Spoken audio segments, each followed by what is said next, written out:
All right, moving off from our lesson today. This is very exciting. This is the last thing that you need to know for this entire year. So we're almost there. We are going to be looking just really quickly at investigation designs and ethical considerations when it comes to both diagnosis, but also with research design. So just all up, the best thing to be able to do to determine if 2 or more treatments are best to treat a particular disorder is to do a double-blind, randomized controlled trial. So double-blind, it's important to remember that is both the researcher and the participant are unaware of who is in the control group and who is in the experimental group. So in this sort of research, a control group is given an alternative to the treatment being evaluated. Often, of course, if it's medication, they're given a sugar pill, something that's classic that leads to the placebo effect. But subjects are allocated randomly to either treatment or control, and neither, like I said before, the researcher or the subject knows who is receiving the treatment. Now, with selection of participants or subjects, it's important to note that they are selected from the population in a way that attempts not to bias the sample. We are going to go into a little bit later how that is actually quite hard to do when it comes to this sort of investigating. Okay, so another thing when it comes to these sorts of trials is that they are incredibly time and cost heavy, which means that it's hard when you are randomly selecting a sample from the population of those with that disorder. It's actually really hard to have a longitudinal study when it comes to this. So instead, subjects are usually patients who are already seeking treatment at mental health facilities or those who might have responded to advertisements. And this is what I was leading into, is that it actually can be quite a biased sample, as those who present for treatment and those who read and respond to advertisements may be really different to those who do not. And, stigma and all those sorts of things play a part in this. So for many disorders as well, even after the investigation has taken place, there is an incidence of natural remission that may complicate the evaluation on recovery data. Also, this is kind of an interesting concept, is that researchers kind of reject offering ineffective treatments to a control group when those people are clearly suffering from disorders that might benefit from the effective treatment. It would be very hard if you have subjects who are really unwell if you knew that they were receiving, say, the sugar pill, or they were receiving a lack of treatment if it was a sort of psychotherapy. It's quite ethically difficult. So a possible way around that, though, is to compare the experimental treatment with a waiting list control. So that is that people who've been on a waiting list for treatment for a period of time equivalent to time required for the experimental treatment.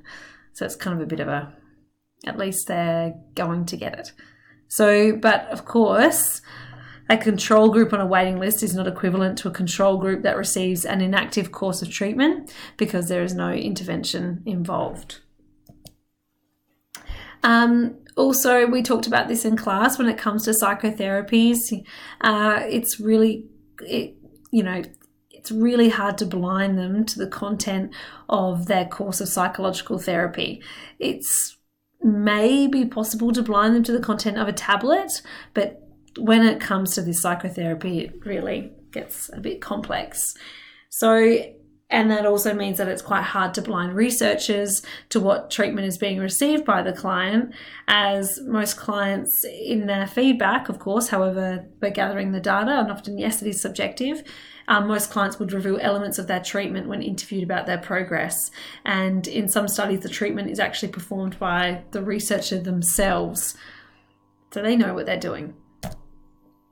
Another thing is that when you look at disorders with comorbidity, selecting subjects with only that disorder may not be really representative of most people who have that disorder.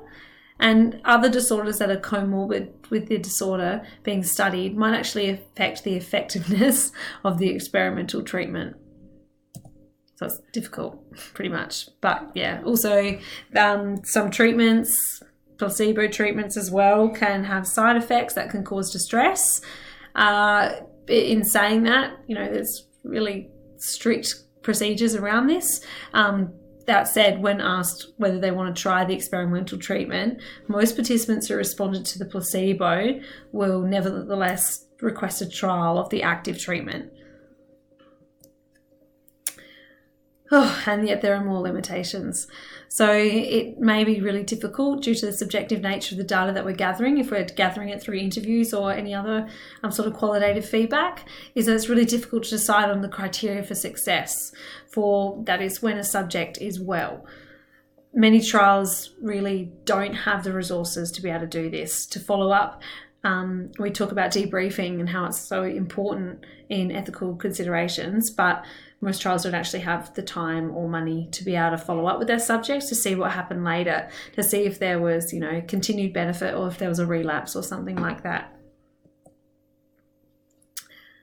And we talked about this in class, and we're going to briefly do it now, but with the subjective nature of the data that we're getting, it is subject to bias, and it's subject to cultural bias when it comes to what is normal or what is abnormal for individuals. But of course, things like physical health or education level or fitness levels and ages and gender, there are also other things that can be a difference that we try to remove through random allocation, but it can kind of permeate through the investigations. This is a really interesting point about that a percentage of people, and it's usually between a quarter and a third, do not persist with the treatment after the study, even though that's in both the experimental and the control group. So, a bit difficult for debriefing. Now that is it.